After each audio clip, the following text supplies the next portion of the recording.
Mark 16:15. பின்பு இயேசு அவர்களை நோக்கி, நீங்கள் உலகமெங்கும் போய் சர்வ சிருஷ்டிக்கும் சுவிசேஷத்தை பிரசங்கியுங்கள் என்றார். உயிர்த்தெழுந்த இயேசு கிறிஸ்து இங்கே ஒரு கட்டளையை கொடுக்கிறத பார்க்கிறோம். விசுவாசிகளுக்கு கொடுக்கிற ஒரு கட்டளை வேண்டிய 3 பகுதி: உலகமெங்கும் போங்கள், சர்வ சிருஷ்டிக்கும் பிரசங்கியுங்கள். என்ன பிரசங்கிக்க வேண்டும்? சுவிசேஷத்தை பிரசங்கிக்க வேண்டும் என்று கர்த்தர் இங்கே சொல்கிறதை பார்க்கிறோம். வேறு ஒன்றும் நமக்கு தெரிய வேண்டிய அவசியம் இல்லை. சுவிசேஷம் மாத்திரம் தெரிஞ்சால் போதும். சுவிசேஷம் என்றால் என்ன? சுவிசேஷம் என்பது நற்செய்தி என்று வேதம் சொல்லுகிறது. யாரை பற்றிய நற்செய்தி? இயேசு கிறிஸ்துவை பற்றிய நற்செய்தி. இயேசுவை பற்றிய நற்செய்தி எத்தனை பேருக்கு தெரியும்? கரங்களை உயர்த்துவோம். அருமையான உள்ளது. ஒரு செமினரிக்கு போக வேண்டிய அவசியம் இல்லை. இயேசு செய்த நன்மைகளை எடுத்து சொல்லுவது தான் சுவிசேஷ ஊழியம் என்று வேதம் சொல்லுது. அதனாலே ரட்சிப்பை உண்டாக்குவது தேவனுடைய திட்டமாக இருக்கிறது. வாசிக்கலாம். யோவான் சுவிசேஷம் 3ஆம் அதிகாரம் 17வது வசனம். யோவான் சுவிசேஷம் 3ஆம் அதிகாரம் 17வது வசனம். உலகத்தை ஆக்கினைக்குள்ளாத்திருக்கும்படி தேவன் தம்முடைய குமாரனை உலகத்தில் அனுப்பாமல் அவராலே உலகம் ரட்சிக்கப்படுவதற்காகவே அவரை அனுப்பினார். முக்கியமான ஒரு சத்தியத்தை அருமையான இந்த வசனம் நமக்கு சொல்லுகிறது. ஏனென்றால் மக்களுடைய கீழ் தேவன் என்ற மாத்திரத்தில் ஏதோ ஒரு பூத கண்ணாடி வச்சு நம்மளை பரிசோதிப்பார், வாழ்க்கையில் தப்பு கண்டுபிடிப்பார், அதுக்கப்புறம் தண்டிப்பார் என்ற ஒரு எண்ணம் பரவலாக கிறிஸ்தவர்களுக்குள்ளே பெரிய கிடக்கிறதை பார்க்கிறோம். ஆனால் அருமையானே, அது சத்தியத்துக்கு மாறான ஒரு கருத்து என்பதை தெரிந்து கொள்ளுங்கள். இங்கே எழுதப்பட்டிருக்கிறது, மறுபடியும் வாசிக்கிறேன். உலகத்தை ஆக்கினைக்குள்ளாத்தி இருக்கும்படி தேவன் தம்முடைய குமாரனை இந்த பூலோகத்திலே அனுப்பாமல் அவராலே உலகம் ரட்சிக்கப்படும்படி அவரை அனுப்பினார் என்று எழுதப்பட்டிருக்கிறது. இது ஒரு பேசிக் ட்ரூத், அதாவது அடிப்படையான ஒரு சத்தியம். இயேசு இந்த பூலோகத்தில் வந்தது உன்னை நியாயந்திருப்பதற்கல்ல, உன்னை ஆக்கினைக்குள்ளாத்திருப்பதற்கல்ல, உன் மேலே குற்றம் கண்டுபிடிக்கிறதுக்கு அல்ல, உன்னை தண்டிப்பதற்கல்ல, உன்னை ரட்சிப்பதற்காக இந்த பூலோகத்திற்கு உனக்காக இந்த பரலோகத்தை விட்டு வந்தார் என்று சத்தியவேதம் சொல்கிறது. இந்த அறிவு அருமையான நம்மளுக்கு வரும்போது இயேசுவை நேசிக்க ஆரம்பிக்கிறோம். ஆபத்து நிறைந்த உலகத்திலே நம்முடைய பாதுகாவலர், நம்முடைய சகாயர், நம்முடைய ஆலோசனை கர்த்தர், நம்மை போஷிக்கிறவர், நம்முடைய ஞானம், நம்முடைய எல்லாவற்றுக்கும் எல்லாமாய் இருக்கிறவர், உற்ற துணை இயேசு மாத்திரமே என்பதை திட்டமாய் அருமையானுடைய மனதில் வைத்துக் கொள்ளுங்கள். ஆகவே இயேசுவை பற்றிய சரியான படம் மனதிலே விசுவாசிகளுக்கு ஆழமாய் பயந்திருக்க வேண்டியது அவசியமாக இருக்கிறது. என்னை ஆக்கினை தீர்க்கவில்லை அப்படின்னா பாவத்துக்கு ஆக்கினை தீர்ப்பு கிடையாதா? உண்டு, அது அவர் மேலே வந்து விட்டது. அதுதான் சுவிசேஷம். நம்முடைய மீறுதல் நிமித்தம் இயேசு காயப்பட்டார், நம்முடைய அக்கிரமம் நிமித்தம் இயேசு நொறுக்கப்பட்டார். நமக்கு சமாதானத்தை உண்டு பண்ணும் ஆக்கினை தீர்ப்பு இயேசுவின் மேல் வந்தது. இயேசுவின் காயங்களால் நாம் சுகமாகிறோம். ஆகவே ஆக்கினை தீர்ப்பு அவர் சொன்னார், பாவம் செஞ்சிருக்க தண்டிக்கப்பட வேண்டும், அந்த தண்டனை ஏன் மேலே வரட்டும். இதுதான் நற்செய்தி. ஆகவே அவரை பார்த்து பயப்பட வேண்டிய அவசியம் இல்லை, அருமையான நடுங்க வேண்டிய அவசியம் இல்லை. அவர் நம்முடைய நண்பராக இருக்கிறார், இரட்சகராக, ஒரே ஒரு உதவியாக இந்த உலகத்தில் இருக்கிறார். மனிதர் உங்களுக்கு உதவி செய்ய விரும்பலாம், ஆனால் அவளால் முடியாது. சில சமயங்களில் அவருடைய தகுதி அருமையான போதாது. இவர் வானத்திலும் பூமியிலும் பெரியவர், ஆகவே இவரால் எல்லாம் முடியும். இவருடைய உதவி உனக்கு தேவை. ஆகவே இயேசுவின் மேலே உள்ள ஒரு பாசம், பற்று, ஒரு பிடிப்பு, இது விசுவாசிகளுக்கு மிக மிக அவசியம். அருமையானுடைய ரட்சிப்பு குறித்து ஒரு சில கருத்துக்களை நான் தொடர்ந்து வைத்து கொண்டிருக்கிறேன். எபிரேயர் நிருபம் எபிரேயர் 2:4 அடையாளங்களினாலும் அற்புதங்களினாலும் பலவிதமான பலத்த செய்கைகளினாலும் தம்முடைய சித்தத்தினுடைய பகிர்ந்து கொடுத்த பரிசுத்தாவின் வரங்களினாலும் தேவன் தாமே சாட்சி கொடுத்ததுமாயிருக்கிற இவ்வளவு பெரிதான ரட்சிப்பு, எல்லாரும் சொல்லுவோம், இவ்வளவு பெரிதான ரட்சிப்பு லேசான காரியம் கிடையாது. அருமையானவர்களே, நீங்கள் பரலோகத்தில் போய் சேர்ந்து போது தான் தெரியும் எப்படிப்பட்ட அன்பை கர்த்தர் உங்கள் மேலே சொரிந்திருக்கிறார் என்று. இரண்டால் கோடி பேருக்கு கிடைக்காத ஸ்லாக்கியம் இந்த பாவ மன்னிப்பு அல்லது ரட்சிப்பு என்பதை இந்த காலை வேளையிலே நான் ஞாபகப்படுத்துகிறேன். இங்கே அப்போஸ்தலனாகிய பவுல் இவ்வளவு பெரிதான ரட்சிப்பு என்று சொல்கிறதை பார்க்கிறோம். இந்த ரட்சிப்பிலே அருமையானவர்களே, பாவம் மன்னிக்கப்பட்ட மாத்திரத்திலே பல ஸ்லாக்கியங்கள் நமக்கு கொடுக்கப்படுகிறது. அதில் ஒன்று, தேவ தூதர்கள் நமக்கு உதவியாக அனுப்பப்படுகிறார்கள். அதை குறித்து எபிரேயர் 1:16 எதுமாய் வாசிக்கிறோம். ரட்சிப்பை சுதந்திரிக்கப் போகிற நிமித்தமாக ஊழியம் செய்யும்படிக்கு தேவதூதர்கள் எல்லாரும் அனுப்பப்பட்ட பணிவிடை ஆவிகள் அல்லவா. தூதரை பற்றி எழுதப்பட்டிருக்கிறது. யாருக்கு ஊழியம் செய்யிருக்கு? ரட்சிப்பை சுதந்திரிக்கிறவர்களுக்கு மாத்திரம், எல்லாருக்கும் இல்லை. தூதர்கள் பற்றி உங்களுக்கு தெரியும். அவர் மின்னலை போல பிரகாசிக்கிறார்கள், மகா வல்லவர்கள் என்று வேதம் திட்டமாக சொல்லுகிறது. ஆகவே அவருடைய ஒத்தாசை உதவி நமக்கு தேவை. இந்த பூலோகத்தில் ஏன் எதிர்ப்பு இருக்கிறது? பிசாசு இந்த உலகத்தினுடைய அதிபதியாக இருக்கிறான். நாம் பரலோகத்தில் வாழவில்லை. ஆகவே பிரச்சனை இல்லாத உலகம் அல்ல இது. இதன் மத்தியிலே நமக்கு உதவி செய்வதற்கு பணிவிடை ஆவிகளை, வேலைக்காரரை கர்த்தர் நமக்கு ஒவ்வொருவருக்கும் தந்திருக்கிறார் என்று வேதம் திட்டமாய் சொல்கிறது. ஆகவே அருமையான இது ஒரு சுலாக்கியம், ஒரு கிருபை, ஒரு மகிமை என்பதை தெரிந்து விடுங்கள். இந்த பணிவிடை ஆவிகளுடைய உதவியை பெற்றுக்கொள்வதற்கு வழியை போன வாரத்தை நாம் பார்த்தோம். கர்த்தருடைய வசனத்தை கேட்டு அதன்படி செய்கிற பலத்த சௌகரியவான்களாகிய அவருடைய தூதர்களே பரலோகத்தில் தான் கூடியிருக்காங்க.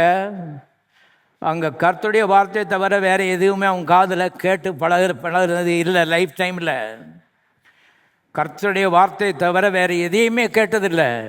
வார்த்தையை கேட்ட உடனே அதன்படி செய்கிறார்கள். அருமையான இது ஆழமான பாடம் என்பதை தெரிந்து கொள்ளுங்கள். ரட்சிக்கப்பட்ட தேவனுடைய மக்கள் முழுதும் 100% உங்களுடைய எதிராலும் கர்த்தருடைய கருத்திலே இல்லை. உங்களுடைய பொறுப்பு இதில் இருக்கிறது, நம்முடைய பொறுப்பு இதில் இருக்கிறது என்பதை திட்டமாக அறிந்து கொண்டு அருமையானவர்களே, ஆர்வமாக இதை தேட வேண்டும் என்பதை தெரிந்து விடுங்கள். ஆகவே நம்முடைய பங்கு இதில் இருக்கிறது.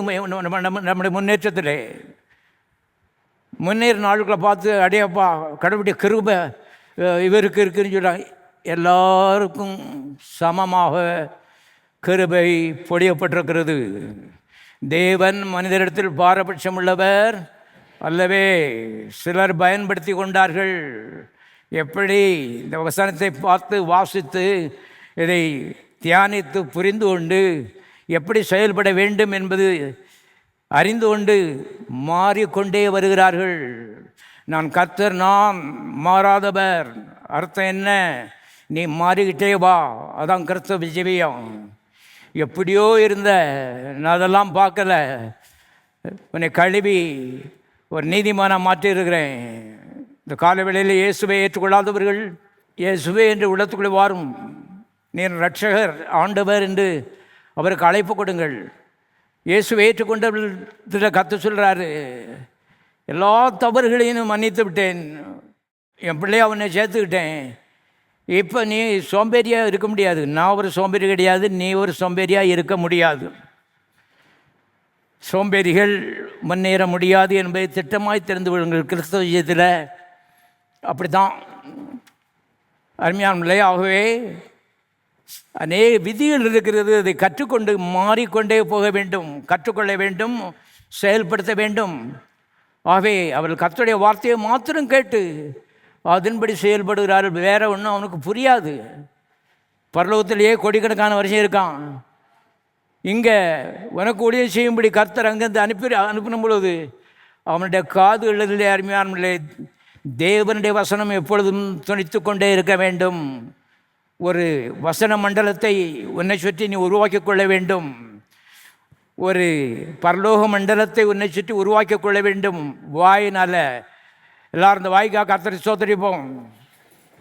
வாயை வச்சு வாழ்க்கையே திருப்பலாம் நான் சொல்கிறேன். அருமையானவர்களே, திரும்பி இருக்கிற வாழ்க்கைகள் வாயின் மூலமாய் திரும்பி இருக்கிறது. ஆகவே வாயை கண்ட மாதிரி யூஸ் பண்ணுறதில்ல. ரட்சிக்கப்பட்டதுக்கு அப்புறம் இந்த வாயை குறித்து சீரியஸாக இருக்க வேண்டியது அவசியமாக இருக்கிறது. அவர்கள் அருமையான காதுகளில் தேவனுடைய வார்த்தை விழுந்துச்சுன்னா என்ன சொல்லுகிறீர்களோ அதன்படி செய்வார்கள் என்று வேதம் சொல்லுகிறது. பாருங்க, ரெண்டு மூணு பொம்பளைங்க இயேசுநாதர் உயிர்த்து வந்ததுக்கப்புறம் கர்த்தரை பார்க்குற கல்லறைக்கே போனாங்க. அங்கே ஒரு பெரிய கல்லை வைத்து அந்த கல்லறையை மூடி வைத்திருந்தார்கள். ஆகவே அவர்கள் பேசிட்டு போகிறாங்க, கல்லை நமக்காக எவன் தள்ளுவான், கல் மிகவும் பெரிதாக இருக்கிறது என்று வேதத்தில் வாசிக்கிறோம். வேதத்தை நீங்கள் பார்ப்பீர்களானால் கீழே கிடந்துச்சு கல், யாரும் தொடலை, ஆம்பளையும் தொடலை, பொம்பளையும் தொடலை. மத்தேயு கடைசி அதிகாரத்தை வாசி பார்த்தீங்கன்னா தேவதூதன் ஒருத்தன் வந்து தள்ளி விட்டு மேலே உட்கார்ந்தான் போட்டிருக்கு. மனுஷர் 100 பேர் அசைக்க முடியாத கல்லை தேவதூதன் சுண்டு வரல வச்சு தள்ளி விட்டுருவான். எல்லாரும் கரங்களை தேடி கருத்து சோதரிப்போம்.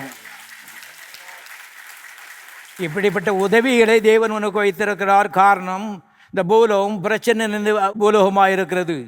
ஆகவே ரட்சிக்கப்பட்ட அன்றையிலிருந்து எடுத்துக்கொள்ளப்படுகிற நாள் வரைக்கும் அருமையானவர்களே, நமக்கு உதவி தேவையாக இருக்கிறது. தேவன் இதையெல்லாம் கணக்கெடுத்து வல்லமையான தூதர்களை ஒவ்வொருவருக்கும் அனுப்பியிருக்கிறார். அவர்களை அருமையான நாம் பயன்படுத்தி கொள்ள வேண்டும். எப்படி? வாயின் மூலமாக. வாயில் அது எப்போதும் தேவனுடைய வார்த்தையை வைத்து அருமையானவர்களே பழக ஆரம்பிப்பீர்களானால் வாழ்க்கையே மாறிவிடும் என்பதை திட்டமாய் தெரிந்து விடுங்கள். முதலாவது, மகனே உன் இருதயத்தை எனக்கு தா, அதுக்கப்புறம் வாயை எனக்கு தா.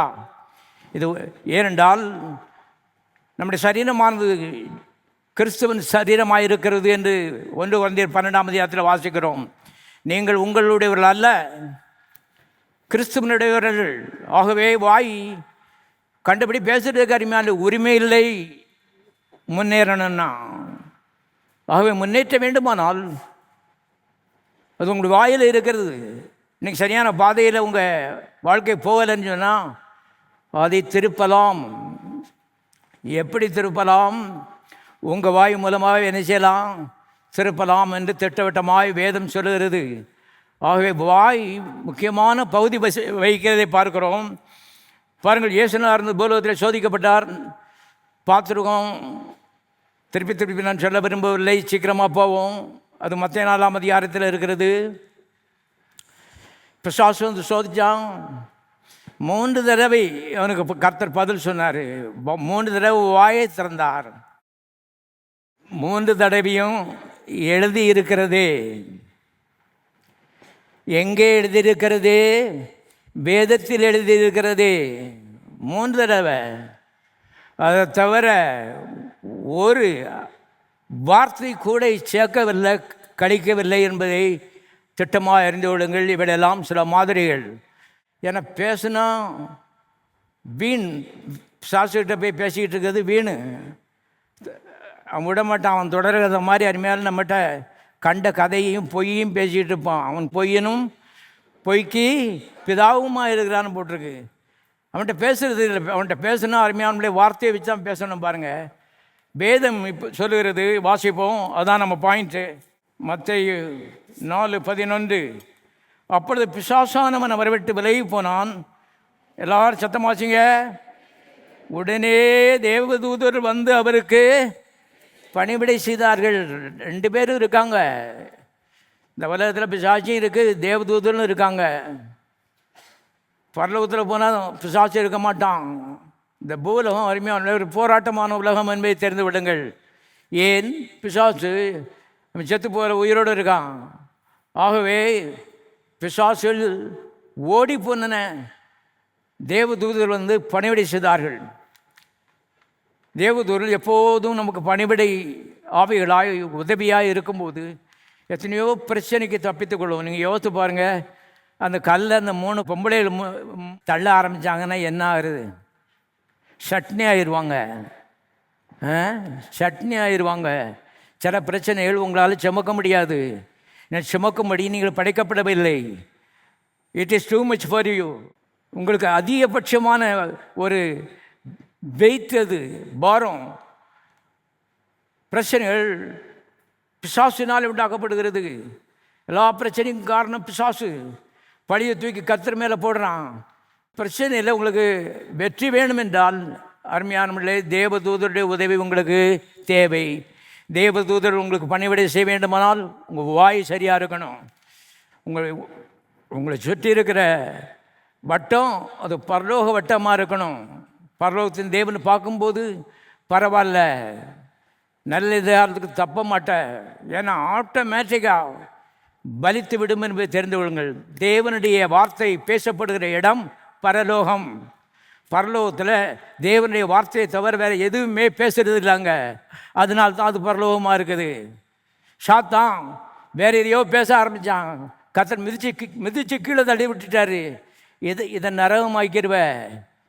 பரலோகமாக இருக்கணும்னாங்க தேவனுடைய வார்த்தை மாத்திரம் தான் என்ன செய்யணும்? பேசணும், கேட்கணும். அருமையானவர்களே, தியானம் பண்ணணும், கவனியுங்கள். ஆகவே தேவனுடைய வார்த்தை என்பது அவ்வளவு முக்கியம். இன்றைக்கி மனுஷனுக்கு அரை பவுனு 4 பவுனு உட்காந்து தேய்ச்சிக்கிட்டு இருக்கான். இதுதான் முக்கியம். தங்கம் தான் முக்கியம். இதெல்லாம் ஒன்றுமே குப்பைக்கு கூட உதவாது என்பதை தெரிந்து கொள்ளுங்கள். பரலோகத்தில் கர்த்தர் வந்து லட்சக்கணக்கான மைல் தூரம் ரோடை தங்கத்தில் போட்டு வச்சுருக்காரான். என்ன ஏன்னு கேட்டால் அதான் சீப்பஸ்ட்டு. அருமையானவர்களே, கவனியுங்கள். ஆகவே நாம் ரொம்ப பெருசு நினைக்கிறதெல்லாம் ரொம்ப பெருசு கிடையாது. ரொம்ப பெருசு தேவனுடைய வார்த்தை. எல்லாரும் கரங்களை தட்டி கற்று சோதரிப்போம். அவருக்கு தெரியும் எழுதி இருக்கிறதே. வார்த்தை சொன்னால் ஓடிடுவான். ஏது வாயை திறந்து சொன்னார். அந்த 40 நாள் என்ன செய்தார்ன்னு நினைக்கிறீர்கள்? அருமையான 40 நாள் உட்கார்ந்து இந்த வசனங்களை தியானம் பண்ண, மனதில் சிந்திக்க, வாயில் திருப்பி திருப்பி ஜீவ வசனங்களை பொறுக்கி எடுத்து வாயில் அறிக்கையிட, இதுதான் அவருடைய வேலை என்பதை தெரிந்து கொள்ளுங்கள். ஆண்டவரே, ஓநாய்களுக்குள்ளே ஆடு போகிற மாதிரி போகிறேன், என் பாடு என்ன ஆகுமோன்னு சொல்லி அழுதுகிட்டு இருக்கல. 40 நாளும் வசனத்தை தியானித்து கொண்டிருந்தார் என்பதை தெரிந்து கொள்ளுங்கள். ஆகவே ஆவிக்குரிய ஜீவியம் என்பது தேவனுடைய வார்த்தை. அதுக்குள்ள தான் சுற்றி சுழலுகிறது என்பதை தெரிந்து கொள்ளுங்கள். இயேசு கிறிஸ்து ஒரு ஜெப மனிதன் அல்ல. இயேசு கிறிஸ்து ஒரு வார்த்தை மனிதன். ஆதியிலே என்ன இருந்தது? வார்த்தை இருந்தது. அந்த வார்த்தை மாம்சமாகி இயேசு என்கிற பேரில் இந்த உலகத்திலே வாசம் பண்ணிட்டு கிருபையினால் சத்தியத்தினால் நிறைந்தவராய். ஆகவே தேவன் ஜெபத்துக்கு 2வது இடத்தை கொடுத்துருக்காரு, வார்த்தைக்கு முதலிடத்தை கொடுத்துருக்கார். வார்த்தை இல்லாத ஜெபமே கிடையாது. அது ஜெபமே கிடையாது என திட்டமாய் தந்து யூ வேஸ்டட் யுவர் டைம். நேரத்தை வீணாக்கி விட்டீர்கள். ஆகவே ஜெபத்தில் வரும்போது வார்த்தையை கொண்டுட்டு தான் வரணும்.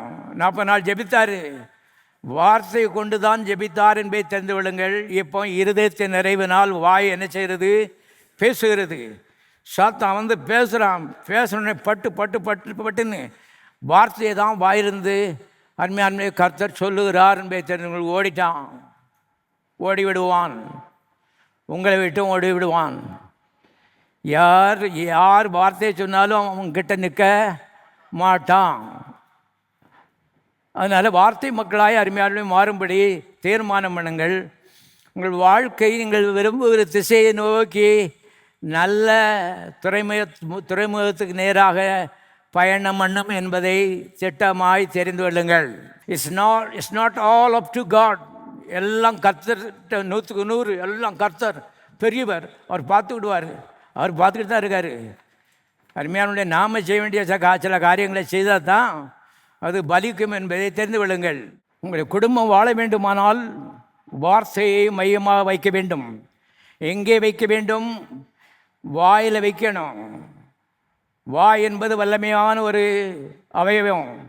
ஏனென்றால் அது இருதயத்தோடு இணைக்கப்பட்டிருக்கிறது. இருதயம் மறுபடி பிறந்திருக்கிறது.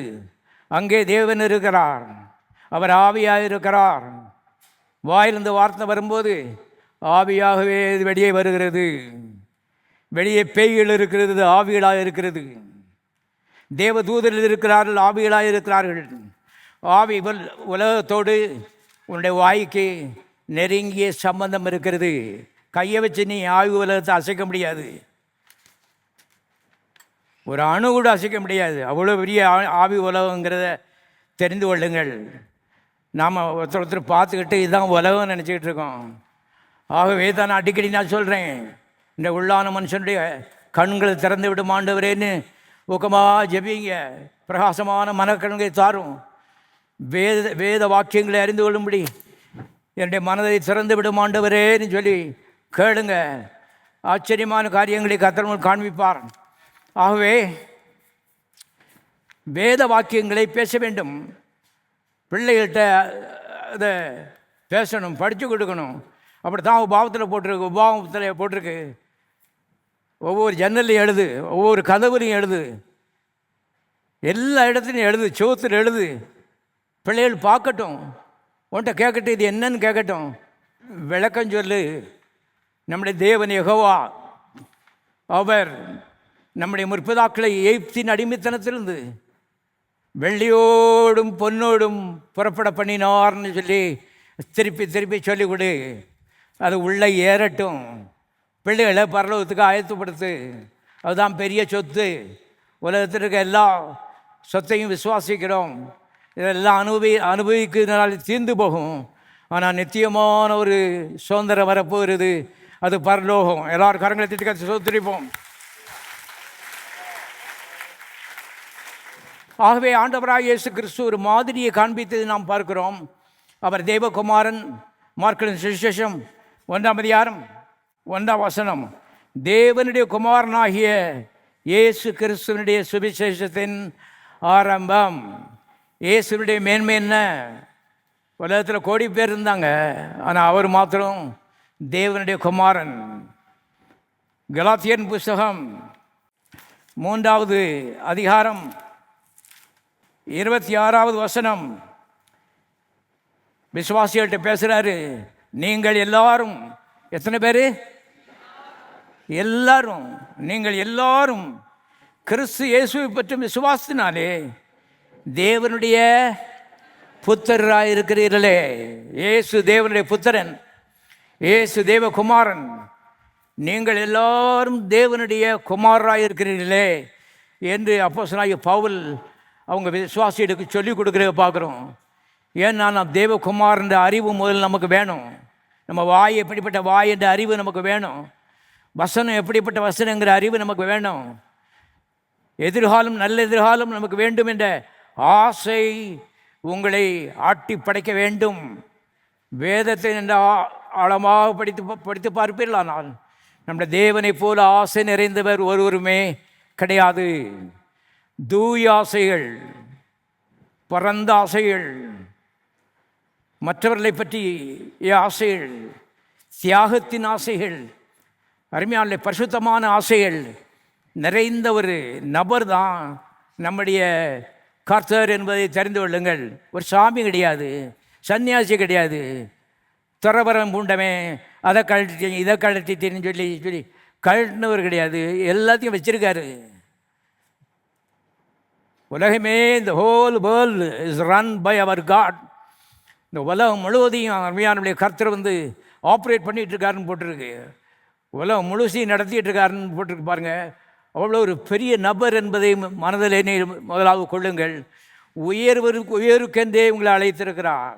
ஏன் நீங்கள் புழுதிக்குள்ளே கிடந்தீர்கள்.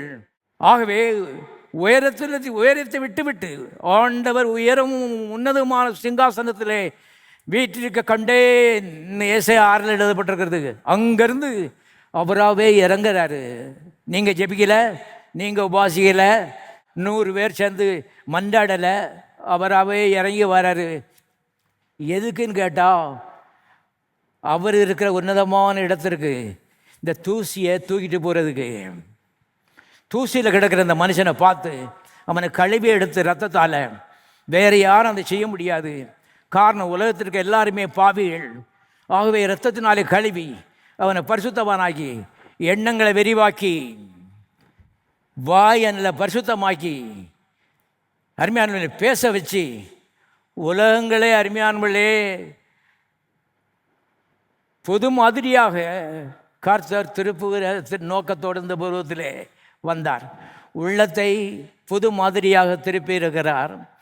ஒருவன் கிறிஸ்துவுக்குள் இருந்தால் புது சிருஷ்டியாக இருக்கிறான். பழையவில் எத்தனை ஒளிந்து போயின, எல்லாமே ஒளிந்து போயின, எல்லாம் புதிதாயின. இவை எல்லாம் தேவனாலே உண்டாயிருக்கிறது. 2 கொரிந்தியர் 5:18. ஆகவே இந்த தேவன் இந்த ஆவியை பிடித்து இந்த பாவத்தை மன்னித்து உள்ள புதிதாக்கி ஸ்டார்ட் பண்ணுறாங்க. அதுக்கப்புறம் சொல்கிறார், வாயை கொடு, மனதை கொடு. இதெல்லாம் என் கையில் வரும்போது என்னை மாதிரி நீ யோசிக்க ஆரம்பிப்ப. வேதம் சொல்லுது, மனுஷனுடைய எண்ணங்கள் எப்படியோ அப்படியே அவன் எதிர்காலம். ஆகவே இன்றைக்கி அநேக மக்கள் இந்த உலக வண்டியை தள்ளிட்டு போக வேண்டியதுதான். இது கடன் தான், கஷ்டம்தான், இது வியாதி தான், இது பிரச்சனை தான், இதில் நல்லது ஒன்றும் கிடையாதுன்னு சொல்லி பிரசங்கமார் தீர்க்கமாய் நம்பும் பொழுது கர்த்தர் சொல்கிறாரு, இந்த உயரத்துக்கு ஒன்றே கொண்டு வர விரும்புகிறேன். உயர்ந்துக்கிட்டே போகிறது தான் கிறிஸ்தவ ஜீவியம். எல்லாரும் கரங்களை தட்டி கர்த்தர் சோதரிப்போம்.